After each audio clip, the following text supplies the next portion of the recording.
What's good everyone, it's Steve from Sneaker Tech Talk, back with another video today. For today's video, we will be taking a look at the performance review of the Nike Kyrie 8. Alright, so starting off with the performance review for the Kyrie 8, obviously this is his last shoe with Nike basketball. These did or were supposed to release last year, and my local Champs had these sitting on shelf. Just recently they got them back in from Nike and they were selling them for $79 Canadian. I did have a $50 coupon through the Foot Locker and Champs app, and I got these for like $33 Canadian, so definitely a nice pickup. But without further ado, let's talk about the traction on the Nike Kyrie 8. So what you're getting right here at the heel, you're kind of getting these zigzag lines running throughout the back of the shoe. And then in the forefoot, you're getting this very aggressive smear traction pattern. This is very similar to the Nike GT Cut 2s, and how these perform on clean or dirty floors are fantastic. I really had no issues on clean floors, never had to wipe once. These don't have any feedback as far as squeaks go, so they're a silent but deadly traction pattern. On dirty floors, after about every 7 or 8 plays, I was wiping these. I never really slid out, but I just noticed that they weren't biting as hard. So overall, a very solid traction pattern on the Nike Kyrie 8. And I do think you could take these outdoors, especially in the forefoot right here. The grooves are just so deep, and the rubber compound is actually very firm to the touch as well. So overall, a very solid traction pattern, and that's why they're going to score a very nice 8.5 out of 10. So as far as the cushioning goes on this model right here, the foam compound is kind of an unknown because there never really was a press release for the Nike Kyrie 8. Now it does feel more like React, it's very plush underfoot, very nice in the heel with a ton of impact protection, and I really like the foam compound. Whatever it is that they did use is very nice underfoot. And then seated at the front of the shoe, directly under the insole, you have Air Zoom Strobel, and it runs the full forefoot of this basketball shoe right here, and it's very springy underfoot. If you guys played in the Nike GT Run 1 or the Nike Kyrie Infinity, it's basically the same setup up front with that Zoom Strobel bag. It's very plush, very springy underfoot, while maintaining great court feel at the front of the shoe. So overall, a very nice setup here in the Kyrie 8, especially for the price point. If you guys can find these for like $50 to $100, I highly recommend it because the impact protection at the back is very nice, and the zoom bag at the front is very, very nice as well. So the heel to toe transition in this shoe is very nice underfoot, and I really enjoyed my time in this shoe as far as the cushioning goes, and that's why they're going to score a very nice 8.5 out of 10. So as far as the fit on this shoe right here, now that's one place I had some issues with this shoe. I'm usually a size 10.5 or an 11, and with this model right here, I went up to an 11, and they are very snug on foot. My toe is basically touching the end of the shoe right here, and it's so snug to the point where I was getting some hot spots. As you can see right here as well, it does taper in a lot and become very narrow here on the Kyrie 8. So as far as the fit goes, regular footers, I would recommend going up half a size. Wide footers, probably a full size, or skip this shoe altogether. Now, obviously you can't really get this shoe. I believe it's on StockX for like $100, but here in Canada, Champs Sports was shipped a bunch of pairs of this colorway right here and was told to put them on sale for $79. So very cheap as far as the price point, but the fit is just very snug on foot. Now after about 8 to 10 hours in this shoe, they did break in very nicely, but this material is just problematic as well because it takes a long time for this plasticky kind of mesh material to break in. But overall, once they do break in, it's a very snug and secure fit.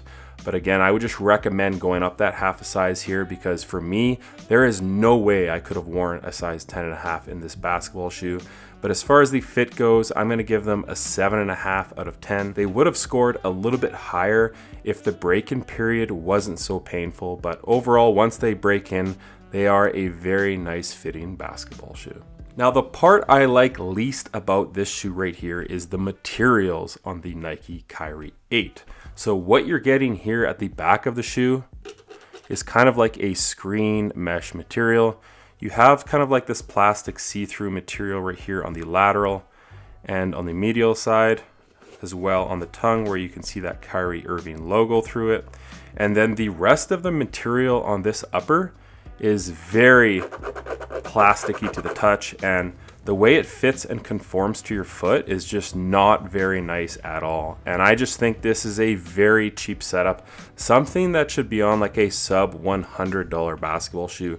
And the retail price for this shoe, I believe, was supposed to be $140 American, $190 here in Canada. So what they were giving you for the full retail price, in my opinion, is a complete ripoff and something that takes a long time to break in. Like over 3 hours these took to break in as far as materials go.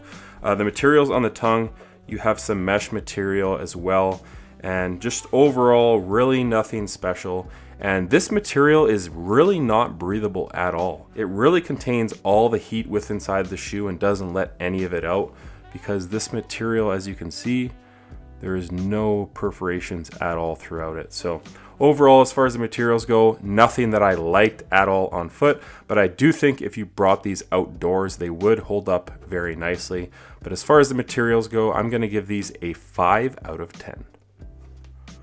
As far as the weight goes on this model right here, again, a US size 11 comes in at 14.45 ounces. So all things considered, weight is a non-issue in the Nike Kyrie 8. Now, as far as the support goes in this model right here, that is one of the strong features of this shoe. So starting at the back of the shoe, you do have a TPU internal heel counter, and then moving your way down from that, you kind of have this plastic swoosh that does wrap around the heel, and it is on the lateral side. And that helps prevent your foot from spilling over the side of the shoe, because it is pretty rigid when this is on foot.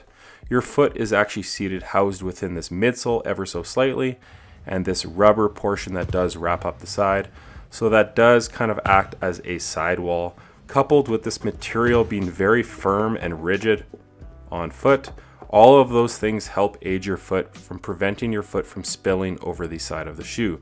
But my favorite feature of this shoe as far as the support goes are these wings right here. When you really cinch these down, they get pulled through these little holes, and it goes over top of the tongue and down on this side. And there's like a big seat belt right here that when you pull both of these, it really actuates that belt kind of feeling on your foot and really harnesses your foot in very, very snug here on the lateral side. So all things considered, this is a very supportive basketball shoe. You also have a wide and stable base right here across the forefoot. The only thing this shoe is lacking is a midfoot support plate, because as you can see, you can bend this shoe right in half, but you can really fix that easy with a move insole. But all things considered, in my opinion, this is a very supportive basketball shoe, and it actually has decent torsional rigidity as well. So as far as the support goes in the Nike Kyrie 8, these are going to score a very nice 9 out of 10. Now, do I recommend this basketball shoe? I think if you can grab this for $50 or $60 US, I think this is a great option for indoors or outdoors, because the traction is fantastic. It's very aggressive, but just keep in mind, these don't have a squeak at all. As far as the cushioning goes, this foam compound coupled with that forefoot zoom strobel is super nice underfoot. It's also very supportive, but my two features that I did not care for were the materials and just the overall fit and how they broke in. I didn't care for those at all. It took far too long in my opinion, but all things considered, this is a decent basketball shoe if you can grab them on sale. But like I mentioned, that's going to do it for today's performance review on this model right here. As always, if you guys can like, comment, and subscribe, that definitely helps the channel a ton. And check out my Instagram over at Sneaker Tech Talk, as it is an extension of my YouTube channel with all my pickups, basketball footage, and nostalgia as a whole. As always, thanks for watching today's video, and until next time, peace.